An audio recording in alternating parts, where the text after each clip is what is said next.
আজকে প্রধান ঘটনার সময় আমরা এখান থেকে অলরেডি ওখানে যখন পৌঁছে যাই তখন 11:40 সামনে আমাদের দাঁড়িয়ে ছিলেন আমাদের জেলার সপ্তর্ষি চক্রবর্তী, আমাদের জেলার যে জিএস আছে, তিনি গাড়ির উপর যথারীতি থাপড়াচ্ছে এবং ঘুষি মারছে যে গাড়ি থেকে নেবে পড়ো, এখানে কোনো তৃণমূলের লোক ঢুকতে দেওয়া হবে না।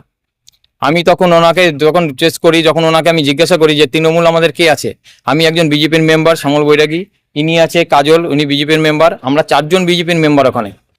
আর ভেতরে যখন ঢোকানো হলো, ভেতরে 3জন বিজেপির মেম্বার আর 2জন তৃণমূলের, তাদের নিয়ে আজকে বোধ গঠন হয়েছে, যে ছবি ওনারা এখন আমাদের পোস্ট করছে। কিন্তু আমরা 4জন বিজেপির মেম্বার আমরা বাইরে রয়েছি, আমাদের সেখানে ঢুকতে কোনো মতে দেওয়া হলো না। আমি শ্যামল বৈরাগী, আমাকে ঢুকতে দেওয়া হয়নি, গৌতম বারোই ঢুকতে দেওয়া হয়নি, কাজল সরকার ঢুকতে দেওয়া হয়নি, সুমিত্রা হালদার বিশ্বাসকে ঢুকতে দেওয়া হয়নি। সবাই এখানেই আছে। ইনি হলেন কাজল সরকার, ইনি হলেন গৌতম বারোই, ইনি হলেন সুমিত্রা হালদার বিশ্বাস। আমাকে ঢুকতে দিল না, আমাদের বিজেপির লোকেই আমাদের ঢুকতে দিল না, অন্য লোক না, আমাদের বিজেপির লোকে ওখানে আটকাচ্ছে তৃণমূলকে সঙ্গে নিয়ে। তারা সে হলো ভন্টে ঘোষ, রতন ঘোষ, আমাদের মেঘনাথ দেবনাথ, পঞ্চায়েত সমিতির সদস্য উনি, মেঘনাথ দেবনাথ, এনারা সব দাঁড়িয়ে আছে ওখানে। আমাদের যুবর যে আগে এক্স ছিলেন তাপস ঘোষ, তিনিও সেখানে দাঁড়িয়ে আছেন, যথারীতি থাপড়াচ্ছে। যুব মোর্চার প্রেসিডেন্ট ছিলেন আশিস ঘোষ, সাধনপাড়া 1-এর, তারাও যথারীতি গাড়ির সামনে দাঁড়িয়ে ঘুষি মারছে গাড়ির উপরে, বিকট ভাবে অত্যাচার করছে, আমাদের গাড়ি থেকে নামতেই দিচ্ছে না, আমাদের গাড়িটাকে যথারীতি ব্যাক করে দিল। যখন আমরা সামনে পৌঁছালাম, ওইখানে এসে রতন ঘোষ আর ভন্টে ঘোষ আর মেঘনাথ দেবনাথ যথারীতি আমাকে ধাক্কা মারতে যাচ্ছে। তবুও আমরা গেট পর্যন্ত গেছিলাম, কিন্তু ওখানে গিয়ে প্রশাসনের দ্বারস্থ হওয়ার পরেও আমাদের যে জেলার সপ্তর্ষিদি, তিনি আমাদের ব্যাপকভাবে ওখানে হেনস্থা করে, তৃণমূল বলে আমাদের চিৎকার করে এবং আমাদের ওখানে আটকে দেয়, আমাদের গেটের বাইরে ঢুকতেই দেওয়া হয়নি, আমাদের তৃণমূল দাগিয়ে দেওয়া হয়েছে। আপনারা কোন দল থেকে নির্বাচিত? আমরা বিজেপি থেকে নির্বাচিত, বিজেপি থেকে জিতে আমরা গেছিলাম। এর আগের বারেও আমাদের যে প্রধান হয়েছিল, আমাদের বাদ দিয়ে রেখে যে ওনারা অনাস্থা রেখেছিল, যখন অনাস্থাটাকে আমাদের বিরোধী প্রধানের এগেনস্টে, তখন ওনাদের বিজেপির ছিল 3জন আর তৃণমূলের ছিল 4জন, এই 7জনকে নিয়ে উনি অনাস্থা রেখেছিল। একদম আমরা ভোট দেওয়া থেকে বঞ্চিত। এখন আপনারা কি ভাবছেন? আমরা ভাবছি, আমরা জেলা নেতৃত্বের কাছে আমরা আজকে সব বার্তাটা জানাচ্ছি এবং আমরা গণসভায় মিলে ইস্তফা দিয়ে দেবো।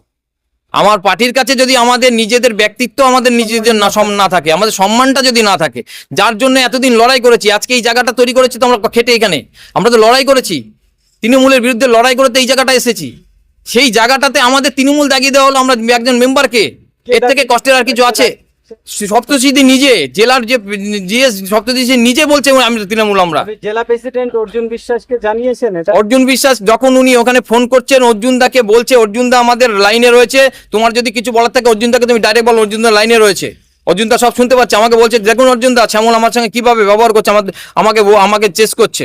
আমি উনি আমাকে জিজ্ঞেস করছে তুমি কে, আমি বললাম আমি একজন মেম্বার। তাহলে বললাম আপনি তাহলে কে, আপনি কেন আমাদের আটকাচ্ছেন? উনি তখন অর্জুন দাকে বলছে দেখুন আমি একজন জিএস, আমাকে বলছে আপনি কে, দেখুন শুনুন, আপনি ডাইরেক্ট ওনাকে ফোনে শোনাচ্ছে অর্জুন দাকে, অর্জুন দা নিজে শুনতে পাচ্ছে সব কথাগুলো।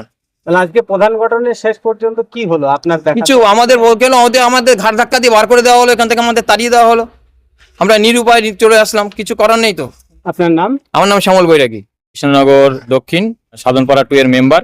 আমি 56 নম্বর বুথের মেম্বার, 1-4 নং গ্রুপ, বিধানপল্লী কাপড়কুলি। সাধনপাড়া 2 নম্বর গ্রাম পঞ্চায়েতে আজকে ডেট ছিল যে প্রধান নির্বাচনের, কারণ বিগত দিনে প্রধান এবং উপপ্রধান যতগুলো সঞ্চালক ছিল এনারা প্রত্যেকেই পদত্যাগ করেছিলেন, কারণ এর আগে যে ভোটটা হয়েছিল সেটা ক্রস ভোটিং হয়েছিল।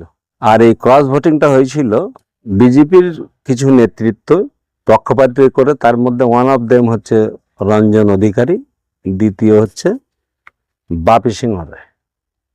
এদের দুজনের ইয়েতেই এটা হয়েছিল। এবং আপনার জানা আছে 98-এ বাপি সিংহ রায় নিজে সিপিএমকে ভোট দিয়ে বোর্ড গঠন করিয়ে দিয়েছিল।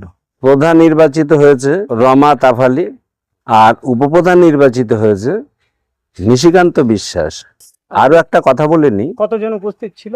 টোটাল উপস্থিত ছিল 6 জন। একজনের সার্টিফিকেট ছিল না, মানে আনতে ভুলে গিয়েছিল বলে, 12টার পর হয়ে গিয়েছে বলে তাকেও ঢুকতে দেয়নি। এবং যারা এসেছিল তাদের এসেছিল 12:30টার পর, যার জন্য তাদেরকে পুলিশ ঢুকতে দেয়নি। আচ্ছা, কত ভোটে তাহলে প্রধান নির্বাচিত হলো? ভোটটা মানে রেজাল্টটা কি ছিল? 5। তাতে কোন দল থেকে কজন ছিল? টোটাল বিজেপির ছিল 3 জন আর অল ইন্ডিয়া তৃণমূল কংগ্রেসের ছিল 2 জন। আচ্ছা, তৃণমূলের 2 জন কারা কারা? তৃণমূলের 2 জন কারা কারা, একটা হচ্ছে সোনালী বিবি, আর একটা সজিনপুরের মেম্বারটার নাম হচ্ছে বালিকা সর্দার। আর বিজেপির 3 জন?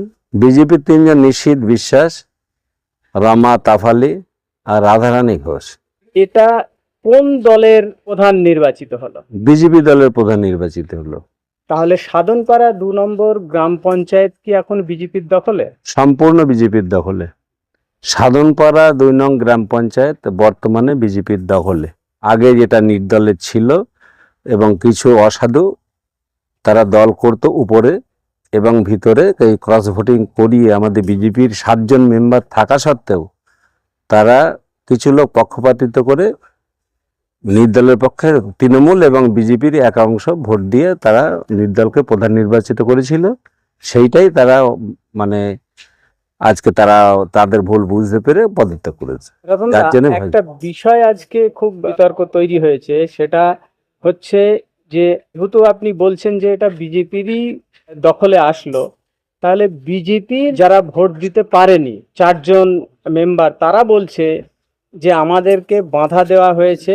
রতন ঘোষ, তারপরে তোষী চক্রবর্তী থেকে শুরু করে পঞ্চায়েত সমিতির যিনি সদস্য আছেন বিজেপি, সবাই মিলে নাকি বাধা দিয়েছে তাদেরকে, মানে ভোট দিতে দেয়নি। কি বলবেন? এটা হচ্ছে যেটা বলছে সেটা ভিত্তিহীন। কারণ কালকেই প্রত্যেকটা মেম্বারকে নিয়ে আমাদের জেলার যিনি জিএস সপ্তর্ষি চক্রবর্তী মিটিংয়ে বসেছিলেন বিজেপির পার্টি অফিসে, ধৌলিয়া ব্লক অফিসে, এবং সেখানে আমার ব্লক প্রেসিডেন্টও ছিলেন এবং রঞ্জন অধিকারী যে জেলার একজন লিডার সেও ছিল এবং বাপি সিং রায় ছিল, আমরা প্রত্যেকেই ছিলাম।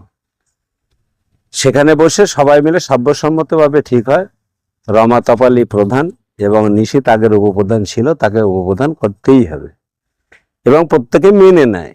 ওই মুহূর্তে মেনে নেওয়ার পর আজকে সকালবেলা তারা ভিন্ন রূপ দেখায়। তখন আমরা সভাপতিকে যখন জিজ্ঞেস করি যে আপনার অর্ডার তো এইটা আছে, তাহলে আমরা কি করব? তখন বললো প্রত্যেককে রমা তাপালিকেই ভোট দেবেন, যে যে ঢুকবে তারা রমা তাপালিকেই ভোট দেবে। এবং তারা জেলার নির্দেশ অনুযায়ী তারা বিজেপি তাকেই ভোট দিয়েছে। আর যারা 12:30 মধ্যেও ঢুকতে পারেনি, তারপরে প্রশাসন তাদের ঢুকতে দিন, আমরা ঢুকতে দিইনি, এটা ভিত্তিহীন। কারণ এখানে না হলে 150 থেকে 200 পুলিশ ছিল, বড়বাবু নিজে উপস্থিত ছিলেন এবং শুনেছিলাম নাকি সিআই সাহেব এসেছিলেন, আমি দেখিনি। তাদেরকে গাড়িতে আটকে রাখা হয়েছিল এবং সেটা আপনার নেতৃত্বেই হয়েছে এবং জেলা প্রেসিডেন্ট অর্জুন বিশ্বাসের নির্দেশে এইসব হয়েছে, তারা একটা অভিযোগ করছে। কি বলবেন? না না, ওর জেলা প্রেসিডেন্টের যেটা নির্দেশ ছিল সেটা এমন, আমাদের 7 জন আছে, 7 জনকে নিয়ে আপনারা বোর্ড গঠন করেন এবং সেইভাবেই আমরা সর্বসম্মতভাবে আমরা একসঙ্গে চেয়েছিলাম যে বোর্ডটা গঠন হোক। কিন্তু তারা যখন আসতে লেট করলো, পুলিশ তাদের ঢুকতে দিইনি, 12:30টার পরে ছিল, পুলিশ ঢুকতে দিইনি। এরা যেটা বলছে যে রতন ঘোষ ঢুকতে দিইনি, কারণ 150-200 জন পুলিশকে উপেক্ষা করে আমি ঢুকতে দেবো না, এটা হতে পারে না। একটা বিষয় বলুন, আপনাদের দলের লোক তারা এই যে ভোট দিতে পারলো না, এই বিষয়ে তাহলে আপনার কি বক্তব্য? এ বিষয়ে ভোট চালানোর ক্ষেত্রে তারা সহযোগিতা করবে, যেহেতু তারা টাইমলি পৌঁছতে পারেনি। আগামী দিনে তারা সহযোগিতা করবে এবং রমা তাপালিকে সমর্থন করে এদের নিয়ে ভোটটাকে চালাবে।